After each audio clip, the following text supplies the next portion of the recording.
An opinion piece in the Wall Street Journal recently about Medicare-for-All, or BernieCare, got me thinking that driving institutions into bankruptcy based upon wishful thinking and a failure to grasp basic economics may just be a Sanders household trait. The column by the Journal's editorial board, titled Bernie's Medicare-for-All Bailout, gets to the heart of the fiscal irresponsibility of Senator Bernie Sanders' plan to force us all onto a government-run healthcare plan, which would cause 150 million Americans to lose their private health insurance.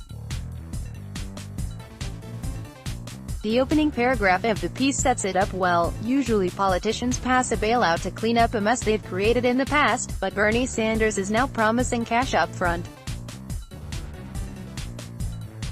Witness the Democratic Socialists' opening offer to the hospitals he'd bankrupt with his Medicare-for-All bill. The column explains that Medicare and Medicaid pay hospitals 87 to 90% of actual cost of care, and sometimes even less in high-cost areas like New York City. In economics, the difference between what Medicaid reimburse hospitals and their actual cost is called an operating loss. Those of us who have run even the most rudimentary of businesses understand that one cannot operate at a loss for very long. Making a profit is necessary to pay yourself and your employees and to keep your business, whatever it is, viable, a going concern. But no worries. Bernie has a plan. Bernie has proposed creating a $20 billion bailout fund for struggling hospitals.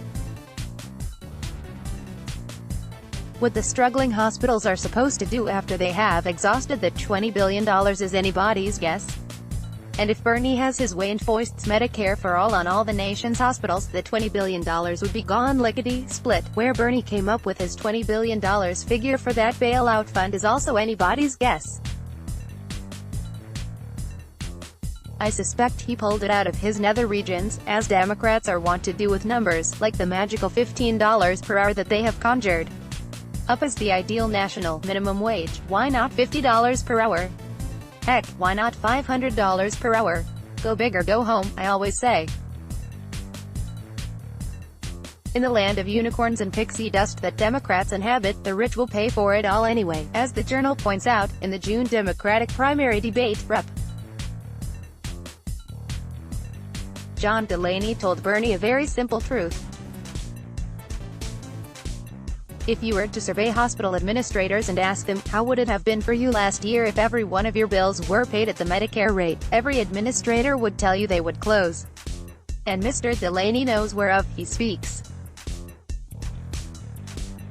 He was a successful entrepreneur before entering Congress and had launched a business that made loans to smaller-sized healthcare service providers. His company was so successful that it went public and was acquired 6 years after it began by Heller Financial, providing Mr.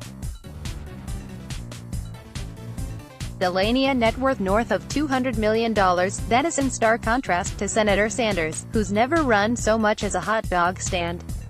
In fact, Sanders didn't earn his first paycheck until he was nearly 40, and then it was a government paycheck, as mayor of Burlington, Vermont. He lived in a maple sugar shack with a dirt floor during his first marriage, until his wife walked out on him. Then he went on unemployment, tried carpentry, and failed at that. His friends said he was always poor, and his electricity was turned off a lot, but he thinks he can transform 1/6 of the U.S. economy by fiat.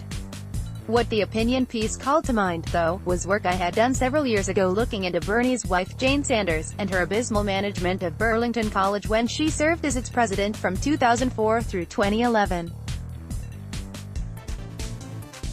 Bernie's seeming willingness to bankrupt American hospitals and airy talk about bailing them out with government largesse wasn't an option when Jane bankrupted that private Vermont school. Desperate to bolster the student population at Burlington College, Jane had the brilliant idea of expanding the campus with more land and additional buildings at a cost for the cash-strapped university of $10 million, on the theory, build it and they will come.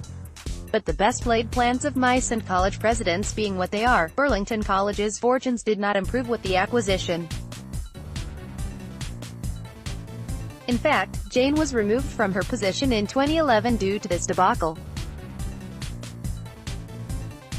She claimed she was leaving because she and the school's board had different visions.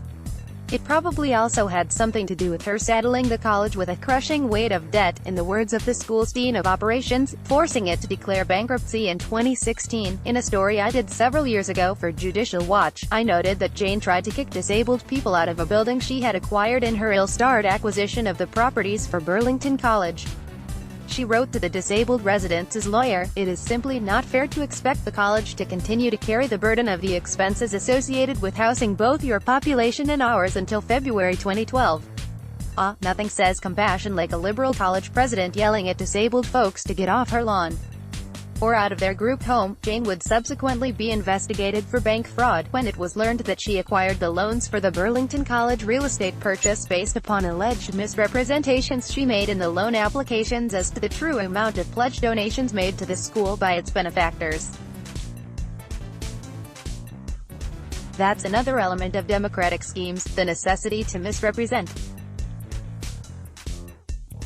Who can forget Barack Obama's pitch for Obamacare? "If you like your plan, you can keep it." Obama's speechwriter, Jon Favreau, is probably still guffawing over that one. Remarkably, Jane received a $200,000 severance package plus 2 years of continued salary payments as President Emeritus for destroying Burlington College. And Bernie became mayor of Burlington, and then a congressman, U.S. senator, and finally presidential candidate, without ever having held a real job in his life. Bernie now owns 3 homes and has a reported net worth of $2.5 million, according to Forbes, having never produced anything of value for our society. The couple demonstrate a real penchant for failing upward. If Bernie pulls off a miracle in 2020 and becomes President Sanders, it's a safe bet that bankruptcy lawyering will become a booming industry in Bernie's America. William F. Marshall has been an intelligence analyst and investigator in the government, private, and nonprofit sectors for more than 30 years. He is a senior investigator for Judicial Watch, Inc. The views expressed are the author's alone, and not necessarily those of Judicial Watch. Let's block ads. Why?